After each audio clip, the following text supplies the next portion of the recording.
পাখির জ্ঞান ফিরল দুপুরে। খবর শুনে তাকে উপজেলা স্বাস্থ্যকেন্দ্রে ভর্তি করিয়েছে রুস্তম। আমজাদ তখন ছিল না, তবে স্বাস্থ্যকেন্দ্রের নার্স জানালো পাখি গর্ভবতী। তার স্বামী আমজাদকে এখনই খবর দেওয়া প্রয়োজন। তা আমজাদকে খবর দেওয়াও হলো। তাকে আনুষ্ঠানিকভাবে জানানো হলো তার অনগত সন্তান ও পিতৃত্বের সংবাদ। এই সংবাদ শুনল গ্রামবাসীও। ফলে পাখির আত্মীয় স্বজন ছাড়াও তার পাড়া প্রতিবেশী অনেকেও তাকে দেখতে আসতে লাগলো। আসার সময় তারা তাদের গাছপাকা পেঁপে, গরুর দুধ, পুকুরের মাছ নিয়ে এলো। অভিজ্ঞ দাদি চাচিরা নানান পরামর্শ দিতে লাগলেন, তবে সেই সব পরামর্শের বেশিরভাগই দিতে লাগলেন আমজাদকে। সে যেহেতু পাখির স্বামী, সুতরাং এই সব দায়িত্ব তার। দক্ষিণ পাড়ার সদ্রুন দাদি বললেন, শোনো নাচ জামাই, এই সময় বোর কাছ থেকে সরবা না, আদর সোহাগ করবা, কথা বলবা মিষ্টি স্বরে, ভালো ভালো খাওয়াবা, দেখবা ছেলে সন্তানের বাপ হইবা, পোলা দেখতে হইবে প্রিন্সের মতো, আর তার বুদ্ধি হইবে ব্রিটিশদের মতো। আমজাদ কারো কোনো কথারই জবাব দেয় না। সে দাঁড়িয়ে থাকে চুপচাপ। তবে তার বুকের ভেতর বহুকাল ধরে নিদ্রায় থাকা বিষধর এক সাপ যেন আড়মোড়া ভেঙে জেগে উঠতে থাকে। এই সাপটাকে সে ভয় পায়। কে জানে কার সর্বনাশ করতে জেগে উঠছে সে, কাকে দংশন করবে। বশির আর পাখির মুখোমুখি হয়নি, বরং পরিতোষ স্যারের বিরুদ্ধে আনুষ্ঠানিক মামলা হওয়ার পরপরই সে চলে গেছে তার হোস্টেলে। অচিরে আর এই গায়ে ফিরে আসার সম্ভাবনা নেই তার, বরং যতটা সম্ভব জলডাঙ্গা থেকে দূরেই থাকতে চায় সে। প্রয়োজনে ঢাকায় চলে যাবে। সে বিপদ থেকে রক্ষা পেয়েছে, তার জন্য মজমিটার কাছে আজীবন কৃতজ্ঞ থাকবে সে। কিন্তু এখনও প্রায় পাখির কথা মনে পড়ে তার। তবে এই মনে পড়ায় আগের সেই তীব্র অনুভূতিটা আর নেই, বরং খানিক কৌতূহল জাগে সব শুনে। পাখি তার সম্পর্কে কি ভাবছে? নিশ্চয়ই খুব কুৎসিত ভাবনা ভাবছে সে। আচ্ছা, পাখির সঙ্গে আবার কখনো যদি তার মুখোমুখি দেখা হয়ে যায়, তাহলে কি করবে সে?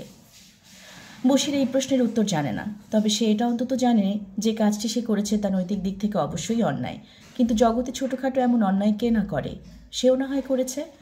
সবচেয়ে বড় কথা হলো, তার এই অন্যায় করার পেছনে যৌক্তিক কারণ আছে। নিজ ও নিজের পরিবারটাকে সমূলে ধ্বংস হওয়ার হাত থেকে রক্ষা করেছে সে। এত বড় একটা কাজের জন্য ওটুকু অন্যায় করাই যায়। কিন্তু পাখির গর্ভবতী হওয়ার খবরটা যখন চারদিকে চাউর হতে লাগলো, তখন কেন যেন খুব অস্থির লাগতে লাগলো বশিরের, একই সঙ্গে অস্বস্তিও। আচ্ছা, সত্যি সত্যি কি এই সন্তান ময়েজ মির্জার? সেটি হলে এত বড় ঝুঁকি তিনি নিলেন কেন? নাকি পাখির গর্ভপাত এর চেয়েও ঝুঁকিপূর্ণ ছিল? এই প্রশ্নের কোনো জুৎসই জবাব সে খুঁজে পেল না। তবে ঘটনাচক্রে জেলা শহরেই একদিন আমজাদের সঙ্গে তার দেখা হয়ে গেল। বসে নিচ থেকেই ডাকলো তাকে। তারপর মুড়ির দোকান থেকে চা বিস্কুট খাওয়ালো। তারপর এই কথা সেই কথা বলার পর বলল, তা আমজাদ ভাই, সুখবর তো শুনলাম আপনি নাকি বাবা হচ্ছেন। বসির কথা যেন শুনতেই পায়নি, এমন ভঙ্গিতে চায়ে বিস্কুট ডুবিয়ে খেতে লাগলো আমজাদ। বিস্কুটের এক কোণা চায়ের কাপে পড়ে গেছে। সে গভীর মনোযোগে সতর্ক ভঙ্গিতে সেই ভাঙা অংশটুকু কাপ থেকে তোলার চেষ্টা করতে লাগলো। বশির বলল, কি মনে হয়, ছেলে হবে না মেয়ে? আপনার কি পছন্দ? আমজাদ এবারও কথা বলল না। সে এখনও চায়ের কাপ থেকে বিস্কুট তোলার চেষ্টা করছে। চা আগুন গরম বলে সুবিধা করতে পারছে না সে, বরং বার কয়েক হাতে ছাত লেগে গেছে। বশির বলল, পাখি কেমন আছে? তার শরীর স্বাস্থ্য ভালো? এই সময় কিন্তু মায়ের যত্ন নিতে হয়। মা যত ভালো থাকবে আপনার সন্তানও তত ভালো থাকবে, বুঝছেন? আমজাদ কথা বলল না, যেন পৃথিবীর আর কোনো কিছুতেই মনোযোগ নেই তার। বশির বলল, ছেলে হলে নাম কি রাখবেন?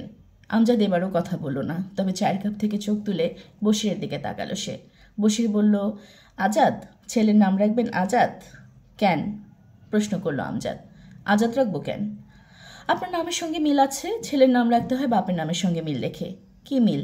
মিলটা খুব মজার। আপনার নাম থেকে মাত্র একটি অক্ষর বাদ দিলেই হয় আজাদ। কোন অক্ষর? ম। ম বাদ দিলেই আমজাদ থেকে হয়ে যাবে আজাদ, বাপের থেকে ছেলের নাম। বিষয়টা ইন্টারেস্টিং না? মৃদু জবাব দিল আমজাদ। আপনার না একটা মেয়েও আছে, তার নাম কি? টুকটুকি। টুকটুকি? অবাক গলায় বলল বশির। আর কিছু নাই আগে পিছে? না, নাই, শুধুই টুকটুকি। টুকটুকি কারো নাম হয় ভাই? কেন? শুনলেই কেমন একটা টিকটিকি টিকটিকি ব্যাপার চলে আসে নামের মধ্যে। আপনার আসে না? কথাটা বলেই বশিরের মনে হলো এভাবে বলাটা ঠিক হয়নি। সব বিষয় নিয়ে রসিকতা করা যায়, কিন্তু বাবা মায়ের সামনে তাদের সন্তানদের নাম নিয়ে রসিকতা করা যায় না।